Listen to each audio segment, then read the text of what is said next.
This War for Cybertron Kingdom figure has been out for a while, but I've heard good things about it, so it's time for Death to get his licks in. We're reviewing Deluxe Airazor. It's a Beast Former figure with origins tracing back to the 1990s Beast Wars line. I normally don't go for these, but I gave Predacon Scorponok a chance, so it's only fair to do a Maximal as well. Check out the art on front, with a tiny plastic window used to mask how much empty space is in the box. Shrug at the already known side panel art, then see both modes on the back, with the robot mode gracing the slanty side panel. Having done all that, let us use a non-Airazor and get this figure out for its review. Deluxe Kingdom Airazor comes with an instruction booklet, a non-Dinobot Prism sticker card, 2 plug-in missile accessories. Airazor's beast mode, as is heavily implied by the name, is a bird of prey. It's hard to tell if it's a hawk or an osprey, but that's because the body composition leaves plenty of room for ambiguity. The colors are brown with some orangey brown highlights, and a little gray tossed in near the back and around the beak. Looking from the top, they did a respectable job on the sculpting, except for these unavoidable hinges and seams. They put in some grooves and some etching into the surface of the plastic to mimic the texture you might see if Airazor was actually techno-organic and not just techno-plastic. But the bird head looks good, with some nice detailing in those beady little eyes.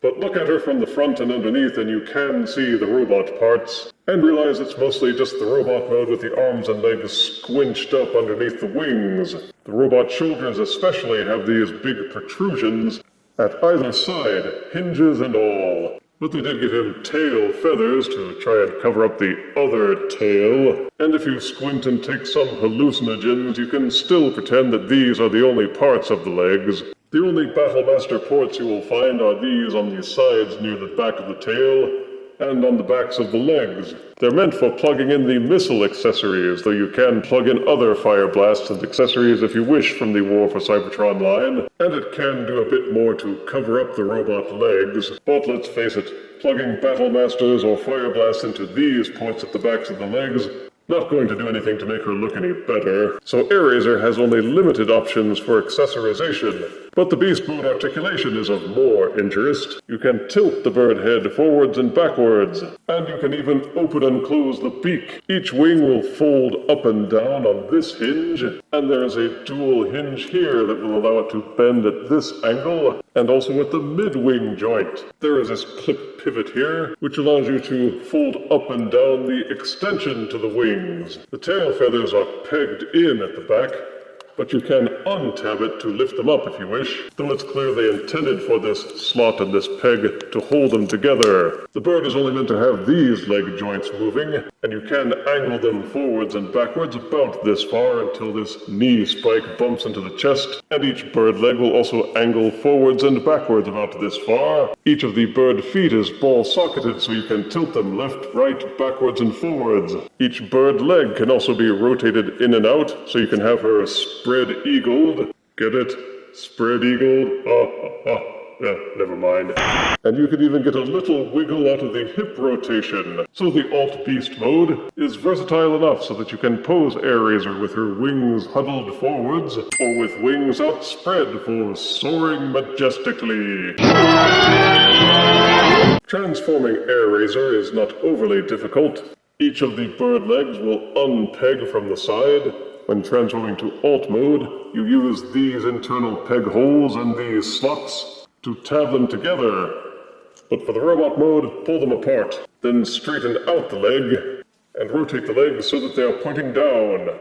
Give each shin a 180-degree twist, then rotate the bird feet 180 degrees.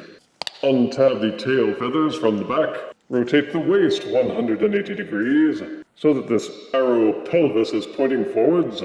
Each robot fist kind of tucks inside the bird body. Just rotate the shoulders to pull them out, and it's a fairly intuitive step to unfold each arm and flip out the fists so that they are pointing elbow forwards. Turn Airazor around and untab the back panel. Inside the body you will see some accordion hinges. Use them to angle the body a little bit in and backwards to give clearance for the bird head to rotate and invert. There's a rotation swivel. It's a bit stiff, but you will be able to invert the bird head and the robot head. Then continue using these hinges to push the robot body together and fold it in on itself. Eventually these tabs and grooves will line up at the back. Just push and clamp them together. Then you can angle and fold the bird wings in any way that you see fit to serve as Airazor's weirdo backpack. Though the instructions have you folding them kind of like this to serve as mini wings.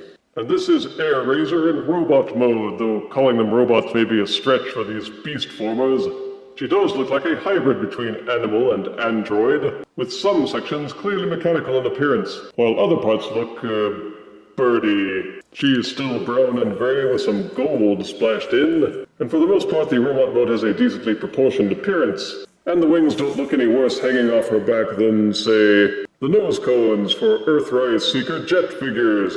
The head sculpt has a nice look with a feminine robot face sporting a beak and feathered helmet, and the shoulder pads have a feathered, textured look to them. The bird head folds down decently into the robot body and everything seems to hold together well. The only part I object to is how the bird claws are just flipped around to become the robot feet. The bird talons are still plain as day, and if you look at her with her legs down you can't tell if she is supposed to be coming or going. Transforming to robot mode opens up 2 more Battlemaster ports on the side of each arm. And of course each hand supports 5mm pegged weapons, as well as these ports on the sides of the thighs and at the back of each foot.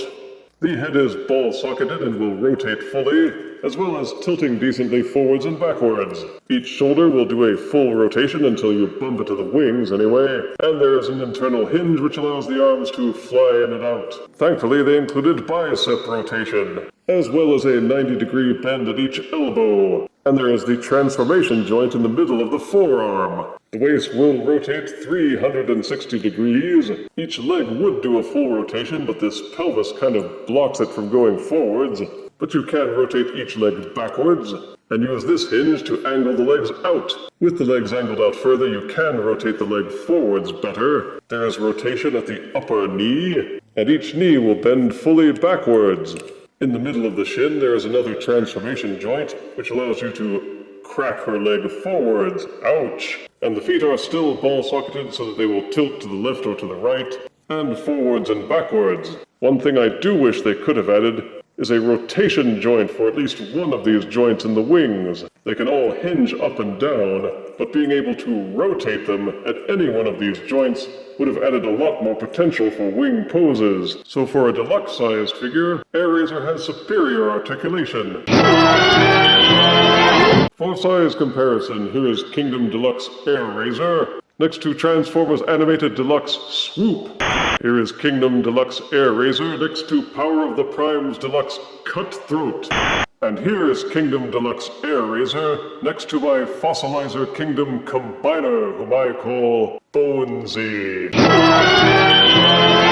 Airazor is another of these scaled-back deluxes, which we've been getting in the midst of all this inflation, which isn't really happening. They're charging us nearly double, and giving us barely half as much figure. Positives are that the Beast and Robot modes are good, and both modes are well articulated. Airazor has beastly colors, some good textured sculpting, and the transformation yields good results without being particularly hard. There is some Battlemaster compatibility, and she is stable on her feet, either as a bot or a bird. Negatives are that the Beast mode has some exposed robot parts on the bird body, and the Robot mode has a lot of Beast parts on her back. The feet being inverted seems a bit lazy and doesn't look good at all in Robot mode.